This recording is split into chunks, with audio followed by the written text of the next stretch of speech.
Si vous souhaitez être à la une du meilleur de l'actualité camerounaise, alors vous êtes au bon endroit. L'information de qualité vous est proposée sur votre nouvelle chaîne YouTube, Média d'Afrique TV. Eh bien, mesdames et messieurs, une fois de plus bienvenue pour cette nouvelle analyse vidéo. Pour vous qui êtes nouveaux, retenez que nous sommes une équipe d'experts analystes, spécialisés dans les affaires politiques, dont l'objectif majeur est de vous informer en continu des faits et gestes, politiques, économiques et sportifs qui fait rage au quotidien.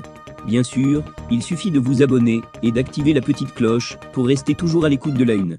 À noter aussi que vos commentaires sont toujours les bienvenus. Bonjour à tous et bienvenue sur Média d'Afrique TV, votre chaîne de référence pour toute l'actualité sportive africaine. Aujourd'hui, nous avons un sujet brûlant à vous présenter. Il s'agit des récentes révélations du docteur Jean Crépin Sauter-Niamsi, un proche de Samuel Eto'o, concernant l'enquête en cours menée par la Confédération africaine de football, CAF.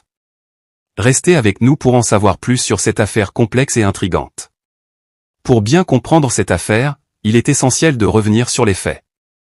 Samuel Eto'o, ancien footballeur international et actuel président de la Fédération camerounaise de football, FECAFOO, fait l'objet d'une enquête menée par la CAF. Cette enquête, qui dure depuis plus de 6 mois, soulève de nombreuses questions et suscite un vif intérêt dans le monde du football. Dans une déclaration récente, le docteur Jean Crépin Sauter-Niamsi, allié fidèle de Samuel Eto'o, a fait des révélations importantes. Selon lui, la commission de discipline de la CAF ne devrait pas rendre de décision avant 1 à 3 mois. Il affirme que le dossier présenté est vide et que la commission n'a que 2 options, soit abandonner le dossier pour insuffisance de preuves, soit demander des preuves supplémentaires aux plaignants. Les plaignants ont eu amplement le temps, plus de 6 mois, pour rassembler des preuves et compléter leur dossier. Malgré cette période prolongée, les preuves restent insuffisantes. Dans des circonstances normales, la CAF aurait dû classer immédiatement le dossier et reconnaître son erreur. Le docteur Niamsi a également fait un parallèle saisissant entre l'affaire Samuel Eto'o et le procès de l'ancien président ivoirien Laurent Gbagbo devant la Cour pénale internationale, CPI. Dans cette affaire, 2 juges sur 3 avaient demandé l'abandon du dossier pour insuffisance de preuves, mais des pressions avaient été exercées pour poursuivre le procès. Niamsi, je vois dans cette comparaison une similitude inquiétante. L'affaire Eto'o pourrait être guidée par des motivations autres que sportives.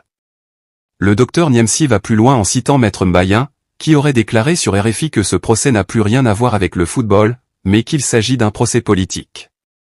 Cette affirmation est d'autant plus surprenante que Samuel Eto'o n'est pas un homme politique, mais une figure emblématique du football. Niamsi, Samuel Eto'o serait victime de sa popularité.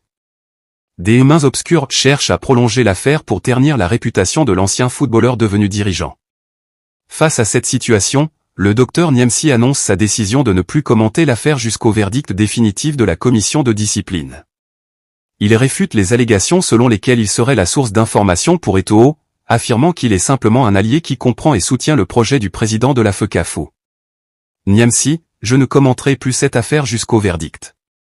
Je soutiens simplement le projet de Samuel Eto'o. Cette déclaration intervient dans un contexte de tension croissante entre Samuel Eto'o et les instances dirigeantes du football africain. L'enquête soulève des questions sur la gouvernance du football continental et les enjeux de pouvoir qui pourraient se jouer en coulisses. L'affaire continue de susciter un vif intérêt dans le monde du football africain et au-delà. Beaucoup attendent de voir comment elle se dénouera et quelles seront les conséquences pour Samuel Eto'o et pour l'avenir du football camerounais et africain. Restez connectés sur Média d'Afrique TV pour toutes les mises à jour sur cette affaire. Merci d'avoir regardé cette vidéo. N'oubliez pas de vous abonner à notre chaîne et d'activer les notifications pour ne rien manquer de nos prochaines vidéos. À bientôt sur Média d'Afrique TV.